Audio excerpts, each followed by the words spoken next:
Assalamualaikum warahmatullahi wabarakatuh. Selamat malam. Pada malam hari ini kami akan melakukan presentasi mengenai materi kami yang membahas siklus hidup beberapa jenis makhluk hidup serta mengaitkan dengan upaya pelestariannya. Di sini kami dari kelompok 2 beranggotakan 3 orang. Yang pertama ada Alisa Safitri yang bertugas sebagai pemateri 1, kedua Marifatul Hasanah saya sendiri bertugas sebagai moderator, dan terakhir, Hindatul Rohmah Arinda Putri sebagai pemateri 3. Untuk materi yang kami akan bahas, yaitu 1. Pengertian siklus hidup, 2. Siklus hidup pada manusia, 3. Siklus hidup pada hewan, 4. Siklus hidup pada tumbuhan, dan kelima, upaya pelestarian makhluk hidup. Untuk materi selanjutnya, saya persilakan kepada pemateri 1 untuk membahas materi. Baik, terima kasih kepada moderator. Baiklah, yang pertama yaitu pengertian siklus hidup. Next. Menurut Kamus Besar Bahasa Indonesia, siklus hidup adalah rangkaian penahapan yang dilalui oleh suatu makhluk hidup, mulai dari masa remaja, dewasa, hingga terjadi spora atau biji atau telur yang dibuahi lagi. Collins mengemukakan bahwasannya siklus hidup adalah rangkaian perubahan yang terjadi pada hewan dan tumbuhan antara satu tahap pengembangan dan tahap identik pada generasi berikutnya. Yang kedua, siklus hidup pada manusia. Manusia berasal dari proses pembuahan oleh sel sperma yang terjadi di dalam sel telur. Proses pembuahan ini menghasilkan sel yang disebut zigot. Fase ini dinamakan embrio. Setelah masuk minggu ke-8 dalam kandungan, maka terjadilah fase janin, yaitu fase di mana calon bayi mulai memperoleh satu persatu anggota tubuhnya. Fase ini berlangsung selama 37-40 minggu. Setelah 9 bulan berada di dalam kandungan, maka janin akan lahir ke dunia dengan sebutan bayi. Fase ini terjadi pada kurun waktu 0-2 tahun.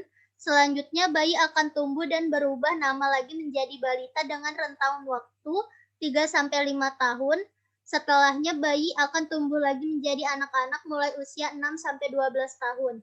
Setelah itu anak-anak akan memasuki fase remaja di umur 13-18 tahun dan fase dewasa di umur 19-60 tahun atau 64 tahun. Setelah melewati fase dewasa, maka fase yang terjadi dan adalah lansia atau lanjut usia, yakni umur 65 tahun. Yang ketiga, siklus hidup pada hewan. Siklus hidup pada hewan mengalami 2 jenis siklus hidup, yakni melalui metamorfosis atau tanpa metamorfosis.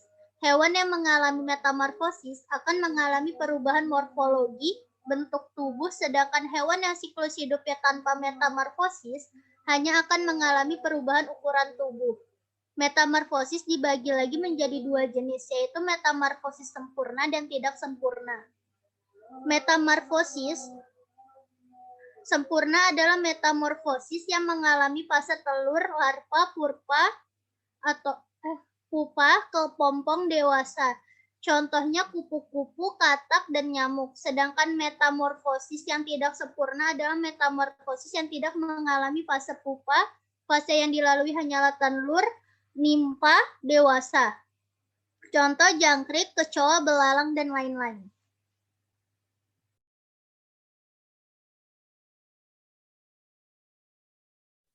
Selanjutnya saya kembalikan kepada moderator. Untuk materi selanjutnya akan dibahas oleh pemateri kedua kepada Hindatul. Saya persilakan. Baik, terima kasih kepada moderator. Yang keempat yaitu siklus hidup pada tumbuhan. Tumbuhan berasal dari biji atau bibit yang mengandung embrio serta cadangan makanan. Begitu ditanam, biji ini nantinya akan berubah bentuk menjadi kecambah dan tumbuh menjadi anakan pohon. Begitu semua struktur tumbuhan lengkap atau sel kelamin jantan dan sel kelamin betina. Maka tumbuhan akan memasuki fase berkembang biak atau kawin yang terjadi menjadi 2 macam, yakni perkembangan generatif atau melalui perkawinan dan vegetatif atau tidak melalui perkawinan. Proses perkembangbiakan generatif terjadi melalui persilangan antara sel kelamin jantan dan sel kelamin betina. Sedangkan perkembangbiakan vegetatif terjadi melalui campur tangan manusia atau rekayasa manusia. Yang kelima, upaya pelestarian makhluk hidup. Upaya pelestarian makhluk hidup. Di zaman sekarang ini, kasus penebangan, penangkapan, dan perburuan liar sudah tidak asing lagi di telinga kita. Hal ini dikarenakan kasus tersebut sudah sangat marak terjadi. Ada banyak oknum-oknum yang dengan sengaja melakukan perilaku tercela tersebut demi memenuhi kepentingan pribadi, seperti melakukan penebangan liar untuk membangun lahan pemukiman, melakukan penangkapan ikan dengan bahan peledak, juga perburuan liar hewan-hewan langka seperti orangutan, penyu, dan masih banyak lagi. Tidak hanya hewan, tumbuhan pun ikut terkena imbasnya. Salah satu faktornya adalah habitatnya dirusak oleh karena populasi manusia yang semakin hari semakin banyak, sehingga habitatnya yang semula asri dialih fungsikan menjadi area pemukiman. Hal ini menyebabkan tumbuhan tersebut tidak dapat lagi tumbuh dan berkembang sebagaimana mestinya karena habitatnya tidak lagi tersedia. Maka dari itu, mulai sekarang kita harus lebih bijaksana lagi dalam memanfaatkan sumber daya alam agar tetap pada porsinya, agar tidak terjadi kelangkaan dan kepunahan. Beberapa upaya yang bisa dilakukan untuk melestarikan hewan maupun tumbuhan diantaranya adalah sebagai berikut.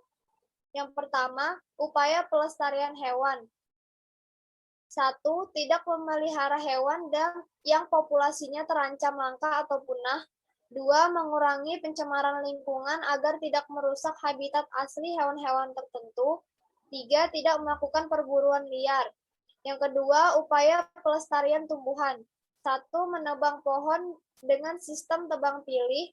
2. Membentuk cagar alam yang melindungi tumbuhan-tumbuhan langka.